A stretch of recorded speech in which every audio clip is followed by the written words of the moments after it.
سے پوچھا کہ کیا وجہ ہے کہ انڈیا میں کروڑوں مسلمان رہتے ہیں اور مقبوضہ کشمیر کے اتنے بلند اور اتنے بہادر اور مرد مجاہد لیڈرشپ ہے اور مقابلہ کریے، بٹ وائی ناٹ کہ انڈیا میں اتنے بڑے ٹال لیڈرشپ جو ہے وہ ایمرج ہوئے؟ تو یاسین صاحب نے کہا انڈین اسٹیٹ کے ناٹ افورڈ اندر جنا، ان کے لیے ڈیتھ ہے۔ تو میں یہ مقبوضہ کشمیر کے جو وکلاء ہیں ان کی طرف سے آپ سب کو ایک اسپرچل جو پیغام ہے سری نگر کے لائرز کی، جنہوں نے بہت ان کی بھی بڑی کاوشیں اور اسٹرگل ہیں، کہ آپ ان کی آواز ہیں، آپ ان کی جدوجہد لے کے جائیں۔ مجھے بہت خوشی ہوئی کہ ایڈوکیٹ ریاست آزاد صاحب نے اس بات پہ ایگری کیا ہے میرے ساتھ کہ ہم لوگ یہاں پہ انشاءاللہ اسلام آباد ہائی کورٹ بار ایسوسی ایشن کے باہر سگنیچر کیمپین بھی لانچ کر رہے ہیں، جو نہ صرف ان فاسیکل الیکشنز کو ریجیکٹ کرے گی بلکہ اس کے ساتھ ساتھ جو وہاں پہ ایبروگیشن ہوئی آرٹیکل 370 اور 35A کی، اور اس وقت کیونکہ یہاں پہ جے شنکر نے بھی آنا ہے اور ان کا بھی یہاں پہ آنا اس وقت ایسے جعلی الیکشنز کے بعد، اور جو ان کا یونائٹڈ نیشنز میں خطاب تھا جس کے اندر انہوں نے جو وہاں پہ باتیں کی جو کہ اتنی ہی آئی تھنک اتنی شاکنگ تھیں اور اتنی پریجڈس مائنڈ سیٹ تھا، جو انہوں نے کہا کہ سب سے بڑا جو جی ڈی پی جو بڑھ رہا ہے پاکستان کا وہ ٹیررزم ہے۔ تو آئی تھنک پاکستان کے جو وکلاء ہیں کشمیریوں کی بھی وکالت کریں اور ساتھ ساتھ دنیا میں ایکسپوز کریں ہندوستان کا جو گھنونا پلان ہے۔ اور اسپیشلی میں یہ بھی کہنا چاہتی ہوں کہ جو اس 1 منتھ کی ایکسرسائز کے اندر ہم نے دیکھا کہ انہوں نے 15 سے زائد وہاں پہ ڈپلومیٹس کو وہاں پہ بلایا اور کوشش کی، بڑی کوشش کی ہندوستان نے کہ دنیا کو ڈپکٹ کیا جائے کہ بڑی نارمل سی ہے۔ سری نگر کے اندر ان کو بلایا گیا اور ان 15 ڈپلومیٹس کو ایسے پروجیکٹ کیا گیا جیسے کہ وہ الیکشن آبزرورز ہیں، حالانکہ جو بھی آپ سب یہاں پہ بیٹھے ہوئے ہیں کہ جو ایک ڈپلومیٹ کا بالکل بھی یہ مینڈیٹ نہیں ہوتا کہ وہاں پہ وہ ایک مانیٹرنگ باڈی کی طرح ایک الیکشن کو مانیٹر کرے، تو ڈپلومیٹس کے بھی مینڈیٹ کو ایکسپلائٹ کیا گیا انڈین اسٹیٹ کی طرف سے، ٹھیک اسی طرح جس طرح 2020 کے اندر کورونا کے دور میں انہوں نے کچھ چند یورپین ایم پیز کو مقبوضہ کشمیر میں لے کے گئے اور وہاں ایک ڈیتھلی سائلنس تو ہوتا ہی اور کرفیو رہتا ہے، تو وہاں پہ دکھایا گیا کہ یہاں تو ہر چیز امن ہے۔ تو بعد میں پتہ چلا کہ یہ را کے فنڈڈ ٹور کرایا گیا تھا۔ اور دوسری بات میں لیگلی اگر ہم بات کریں تو یونائٹڈ نیشنز کی جو ریزولوشن 51 ہے آف 1951 وہ کیٹیگوریکلی اسٹیٹ کرتی ہے کہ کسی بھی قسم کے اسمبلی جو الیکشنز ہیں they can not be an alternative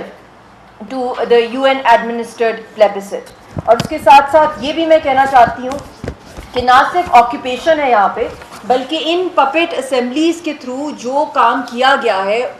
نہ صرف ان الیکشن میں بلکہ پہلے بھی، جس کے اندر جتنے ڈریکونین لاز ہیں، ٹاڈا ہے، پوٹا ہے، arm forces special powers act ہے، اور بہت سے ایسے گھنونے جو قوانین ہیں جو امیونٹی دیتے ہیں۔ اور سب سے بڑھ کے بات ہے کہ جو ٹرو ریپرزینٹیوز ہیں کشمیری قوم کے، وہ تو حریت کے رہنمائے، چاہے وہ یاسین صاحب ہوں، آسیہ اندرابی صاحبہ، شبیر شاہ صاحب ہوں، مسرت عالم ہوں، جتنے بھی ہیں ان میں سے تو کوئی بھی وہاں پہ ریپرزینٹیوز نہیں ہے۔ ہزاروں کیا لاکھوں کی تعداد میں کشمیری لوگ جو ہیں وہ جیلوں کے اندر بند ہیں اور ان کے خلاف کتنے فکٹیشس چارجز کے اوپر کیسز کیے جا رہے ہیں۔ اور اس وقت بھی آپ دیکھ لیں کہ تہاڑ جیل ہو، آگرہ جیل ہو، جہاں جہاں جیلیں ہیں وہ اوورلی پاپولیٹڈ ہیں کشمیری پرزنرز کے ساتھ۔ تو میں یہ بھی سوال پوچھنا چاہتی ہوں کہ یہ کون سی نارمل سی کو پریڈکٹ کرنا چاہ رہے ہیں؟ یہ کون سے الیکشنز ہیں دنیا کے اندر جہاں پہ جو ووٹر ہے وہ تو نظر ہی نہیں آ رہا، جو زمین کا وارث ہے وہ تو ہے ہی نہیں گراؤنڈ کے اوپر، اور وہاں پہ انڈین ووٹرز ہیں جو سڑکوں پہ نکلے ہوئے یا الیکٹرانکلی ووٹ کریں، یا ان کو پروجیکٹ کیا جا رہا ہے کہ وہ کشمیری ہیں، ایکٹ کرایا جا رہا ہے، یا چند کچھ خاندان ہیں جس میں عمر عبداللہ کا خاندان ہے، محبوبہ مفتی کی فیملی ہے، اور بھی کچھ چند خاندان ہیں جنہوں نے بہت زیادہ یہ شو کیا ہے کہ وہ حریت کی زبان بول رہے ہیں ان کیمپینز کے اندر۔ تو یہ بھی ایک بہت بڑا آئی تھنک فیلئر ہے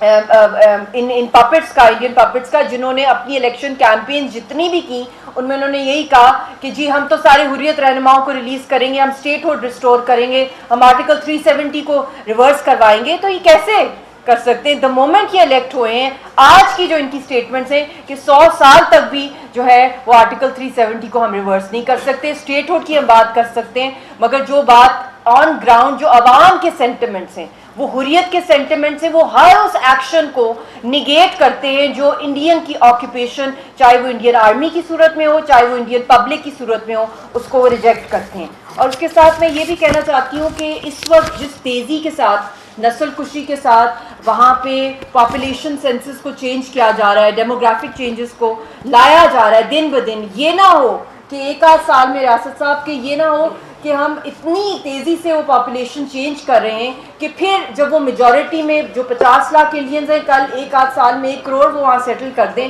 اور پھر وہ وہاں پہ پلیبسٹ کرائیں، تو وہ ساری کی ساری ویسے تو فکٹیشس ایکسرسائز ہے، ساری کی ساری فاسٹیکل ایکسرسائزز ہیں، بٹ اس صورت میں وہ ایک نارمل سی دکھانے کی کوشش کرے دنیا کو کہ ہم نے یہاں پہ پلیبسٹ کرا دیا ہے. تو ہماری ارجنٹ جو ڈیمانڈ ہے ان الیکشنز کے ساتھ ساتھ اور ویسے بھی ہے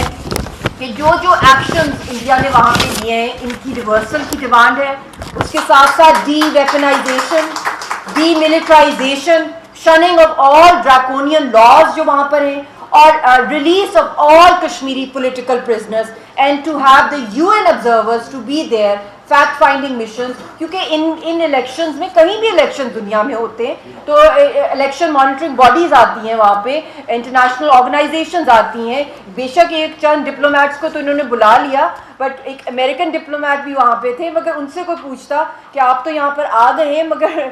جو CNN ہے اس کو تو اجازت دی نہیں انڈیا نے وہاں پر آنے کی، ایمنسٹی انٹرنیشنل کو نہیں دی گئی. کتنی اپنی خود ہماری اپنے جو کشمیری جو میڈیا کے لوگ تھے وہ تک ان کو اجازت نہیں تھی، یہاں جو کیمرے پکڑے ہوئے ہیں ہمارے پاکستان کے میڈیا کے لوگوں نے ان کو اجازت تک نہیں تھی کہ کوریج کریں پولنگ بوتھس کی. تو اس طرح کے شام الیکشنز اور جتنی بھی ایکسرسائزز اوور دا ڈیکیڈز ہو رہی ہیں، we need a very strong legal response coming from Pakistan. اس کے لیے آئی تھنک ہمیں ایک نیشنل کنسنسس چاہیے امانگسٹ آر لیگل فریٹرنیٹی کہ ہم لوگ اپنے بارز کے ساتھ مل کے، اور بہت سے ہمارے پاس یہاں پہ ایکسپرٹس بیٹھے ہوئے ہیں اور پورے پاکستان کے اندر ہے ہماری لیگل فریٹرنیٹی، آپ نے ہر فیلڈ میں لیگل ایکسپرٹیز میں ایکسیل کیا ہے. But I think it's high time کہ ہم ایک ڈرافٹ کر کے کم از کم 5 سال کی ایک لیگل ایکسرسائز جو ہے، ایک ڈرافٹ کا پلان بنا کے دیں پاکستان کی اس حکومت کو یا اگلی حکومت جو بھی کوئی آتی ہیں چینج ہوتی ہیں. But we really need to take Kashmir cause on international forums.